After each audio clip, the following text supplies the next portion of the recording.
and think back, if you were faced with making the same sacrifice today, would you be able to do it? It deserves serious consideration. So we really are very proud of the achievements.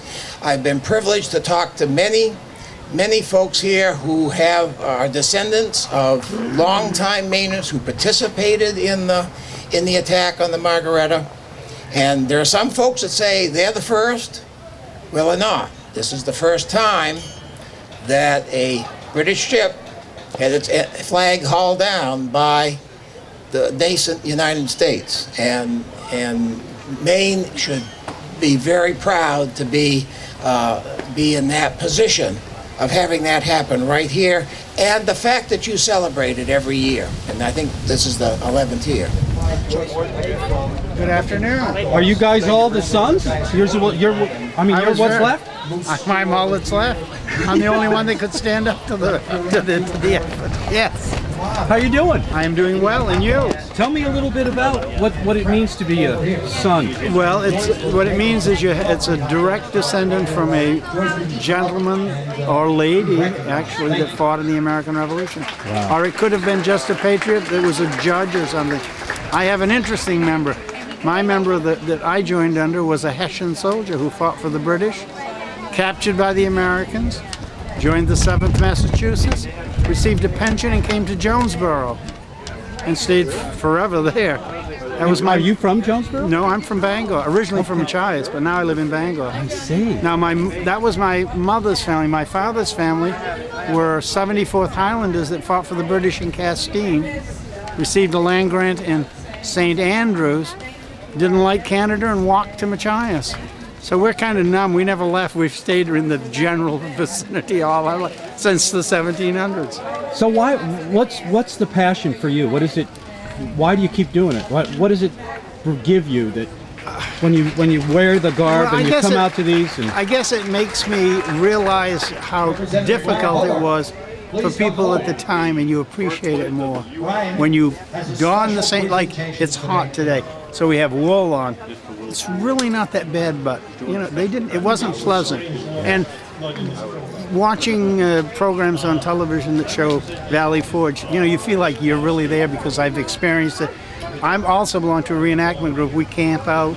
It's not fun. So it's a culture, kind of. Yeah, you go when summertime comes. You're on the road a lot. Yes, a lot. You travel all over. We just travel all over Maine. It's gotten too expensive to go everywhere else. By the way, this is Jeremiah O'Brien. This is the fellow that started all of this. Yeah, hello, Hey, you started this whole thing? No, I didn't. Yes, he did. He won't take credit. This is my son, and he said we ought to celebrate what went on, and this is what came out of it. Fantastic. But the thing that amazes me is here in Machias, back when all this happened, when the British came in here, there was a group of men that met in the Burnham Tavern down here, and they took on the world power. In other words, they declared war on England.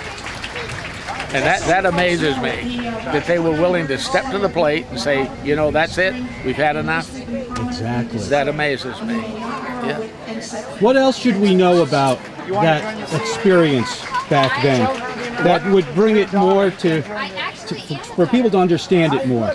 Well, what happened is that the skirmish was going on in Boston, as far as I remember, and the British would bring in supplies to Machias and trade it for lumber to take back to build barracks for the British soldiers. And finally, because of the skirmish that was going on in Boston, the people in Machias said, we've had enough. They've taxed us to the hilt. We've had it. No more lumber, and that was the whole issue. And so when the Margaretta came in here to bring supplies, they guarded a ship to bring supplies.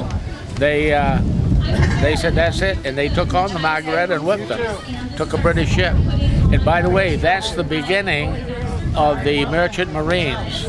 The federal government, when did they come in, Chris? When the Merchant Marines, you notice on the bottom of the Merchant Marine flag is the date. 1775, the date of the battle. It's the date of the battle, because they said that's why the Merchant Marines started, right here in the bay in Machias. So where did when you came up with this idea to have this event? And remember, this really wasn't my idea. What happened was June 12th would come around and we didn't do a thing in Machias. So I went to the Chamber of Commerce and talked to them. I said, look, here it is June 12th, and we don't celebrate it. And so it kind of started the spark. And so the lady that was running the Chamber of Commerce at the time figured, yeah, we could do something. And so something started. I believe this is our 11th year now. Again, previously with the English, then they became Great Britain after 1748 and so on. So we had some problems with the British, and so we weren't sure what position we would take in the conflict, the revolution itself. So when we were approached, when we were written to by George Washington, we actually got it by way of Chief Orono of the Penobscot, the Penobscot, who informed us that there was this move, this push to get us to break from Great Britain, and our Treaty of 1760, February 14th of 1760, we had made this treaty 15, 16 years prior that the English had promised to finally keep and stay out of the St. John River Valley. But in 1765, we were back in Halifax telling the governor that you're only 5 years into the treaty and people are coming up the St. John River into the interior of our homeland, our Maliseet, our St. John River tribal homelands, and you've got to stop this. 10 years later, we're now in Boston, responding to General Washington's urgings, responding to James Bowdoin, and the Executive Council again wants to conclude an agreement which is really urgent for them because they had already had the Lexington and Concord skirmishes, which they say was the shot fired around the world, but I don't think so. I think it was Francis Neptune's shot that really could be said to be equal to that, at least. The phenomenal marksmanship of the, some think it's mythical, but from the tribal perspective, it's fact that there was the shot right from this place into successfully taking out a senior prominent officer as they were attempting to make their way up. But we had decided, after hearing the Declaration of Independence read to us in Watertown, that we liked it.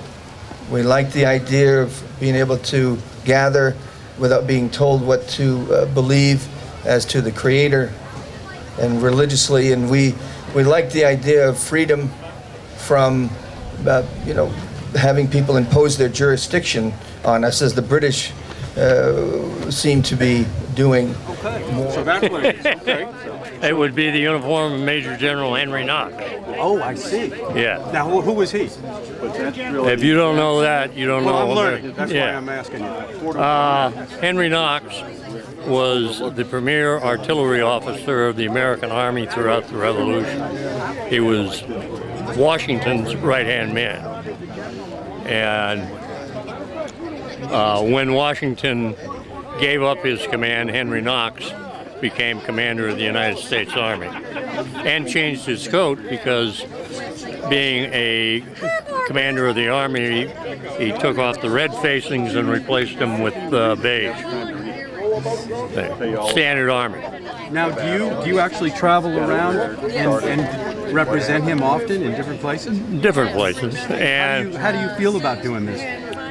well, in actuality, I'm the former commander of the Massachusetts Council of Minutemen and Militia, and began. Can I ask you what that is? What does that represent? Well, all of the militia companies in Massachusetts that continue to reenact and create the events surrounding, leading up to the Revolution, like the Boston Tea Party, the Boston Massacre, Battle Road,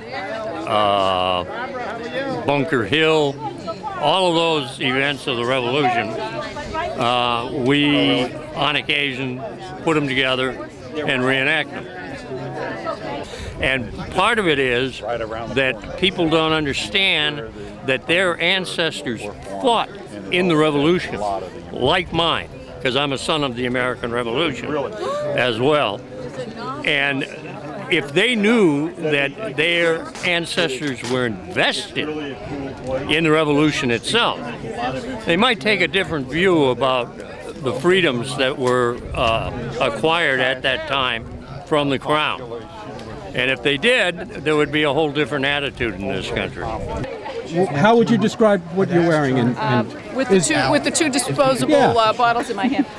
Well, what I'm wearing is something called a polonaise. Okay. And it's actually not, I haven't draped it as such because there are actually two loops underneath that will hook it up in the back, so I kind of look like little Bo Peep. Oh, I see. Oh, yeah, yeah. But it was too windy and it was just blowing all around. It's very hot, yes. And people would wear this, People would even wear in this. the summer like this? They would wear this, and they would wear more because I've just got on what's called a chemise, which is the basic shift that women wore then, and it would be worn to bed even. And then over that, they would wear all sorts of items to shape themselves, and I'm wearing some padding. Yep. And then also pockets, because clothing then did not have built-in pockets, so you would have separate pockets that you would tie around your waist. And they were reached by slits. Yeah, there you go. And what's known as the petticoat. Yeah. Which was actually outer dress then. Yes. No word yet. And sometimes the pockets were very elaborately embroidered and would be worn on the outside because people were proud of their pockets. So there's quite a lot going on. There really is. Oh boy. And then the other piece of it that I don't wear that I have are called stays, which are it's like a corset. It starts under the arms, comes down to the waist. Very constraining, but it gives the body that conical shape that was really desired. I mean, men like that. Oh, that was. Right? I mean, that was why they were wearing it. I guess. But then men were really weird at that time. Well, they made them wear too much clothing, as far as I'm concerned. And then they also would sometimes wear a stuff. Why would they want their women not wearing so much clothing? Well, it was shocking to even show an ankle. Or an elbow. Oh, Or an elbow. Elbows need to be covered. Elbows. Hey, certain countries today, that's true. That's true. Right. Well, but elbows were even worse than ankles. So you really always, a lady would always cover her elbows.